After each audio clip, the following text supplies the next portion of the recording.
Assalamualaikum warahmatullahi wabarakatuh. Perkenalkan, kami dari kelompok 1 mata kuliah mikrobiologi dengan anggota saya sendiri Getrin Atmayanti, Saya Rizka Nabila, saya Misnawati Yuliana, dan saya Eka Febrianti. Di sini kami akan menjelaskan materi terkait dengan sistem imun bawaan. Selamat menyaksikan. Assalamualaikum warahmatullahi wabarakatuh. Waalaikumsalam warahmatullahi wabarakatuh. Di sini saya akan menjelaskan materi terkait sistem imun bawaan. Sistem imun adalah sel-sel struktur biologis yang bertanggung jawab atas pertahanan tubuh dan pengaruh biologis dalam mengenali dan membunuh patogen. Secara umum, sistem imunitas ini dibedakan menjadi dua, yaitu sistem imun bawaan dan sistem imun spesifik. Sistem imun bawaan atau innate system merupakan sistem pertahanan lini pertama yang membantu dalam pengenalan terhadap antigen asing dan memainkan peran penting dalam aktivasi sistem imun adaptif. Nah, ini merupakan karakteristik sistem imun bawaan. Yang pertama, sudah ada sejak lahir sebelum patogen menginfeksi tubuh. Kemudian yang kedua, cepat mengenal dan merespon patogen. Yang ketiga, bekerja secara tidak spesifik. Yang keempat, tidak memiliki sistem memori. Dan yang terakhir, tingkat reaksi perlawanan selalu sama. Baiklah, teman-teman bisa memperhatikan media yang kami buat ini. Jadi sistem pertahanan tubuh itu ada 3 ya, pertahanan pertama, kedua, dan ketiga. Garis pertahanan pertama dan kedua ini termasuk ke dalam sistem pertahanan bawaan, sedangkan garis pertahanan ketiga ini termasuk dalam sistem imun adaptif. Yang pertama, garis pertahanan pertama, disebut juga barier eksternal. Garis pertahanan pertama ini terdiri dari kulit, selaput lendir, dan zat antimikroba. Barier eksternal atau garis pertahanan pertama yaitu garis pertahanan tubuh pertama yang menghadapi patogen. Artinya sistem imun inilah yang mencegah agar patogen seperti virus ataupun bakteri tidak dapat masuk ke dalam tubuh. Contohnya adalah ini kulit, sel selaput lendir, dan zat antimikroba. Contohnya ketika kita bersin, itu kan berarti adanya patogen yang masuk ke dalam tubuh kita. Jadi bersin ini adalah salah satu respon tubuh untuk mencegah agar patogen tersebut tidak dapat masuk ke dalam tubuh kita.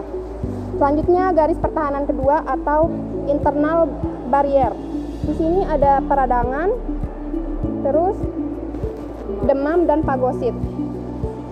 Garis pertahanan kedua ini bekerja apabila patogen tersebut berhasil masuk ke dalam tubuh kita. Contohnya ketika kulit kita mengalami luka dan terinfeksi oleh bakteri.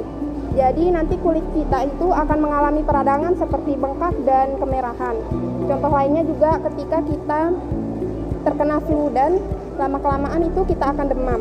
Nah, demam dan peradangan ini merupakan salah satu respon tubuh agar patogen tersebut dapat terbunuh. Selanjutnya, apabila virus ataupun patogen tersebut tidak dapat dibunuh oleh pertahanan garis pertama dan pertahanan garis kedua, maka ada pertahanan garis ketiga yaitu immunity humoral dan seluler, di mana imunitas humoral dan seluler ini termasuk ke dalam imunitas adaptif. Pada barier eksternal atau pertahanan pertama ini terdapat kulit, selaput lendir, bakteri alami, dan sekresi alami.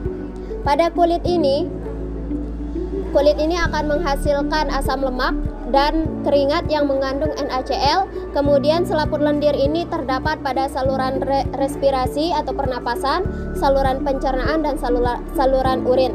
Kemudian untuk sekresi alami ini berupa air mata, air ASI, dan air liur. Kemudian yang terakhir ada bakteri alami yang berkompetisi dengan bakteri patogen. Selanjutnya barier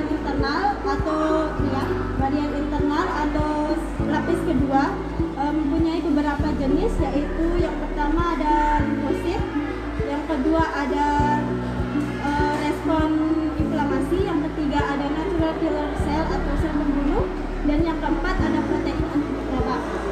Di sini kami menampilkan 7 sel leukosit sebenarnya ya,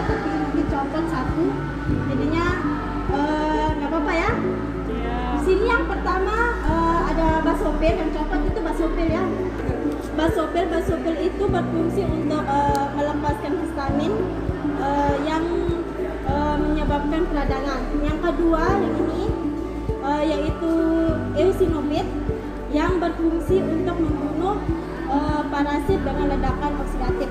Yang ketiga ada sel mast atau sel penyaji antigen menghasilkan peptida antibakteri. Yang keempat neutrofil yang berfungsi untuk memfagositosis bakteri dan jamur. Yang kelima ada monosit yang bersifat fagosit terhadap bakteri, virus dan lainnya maupun puing-puing.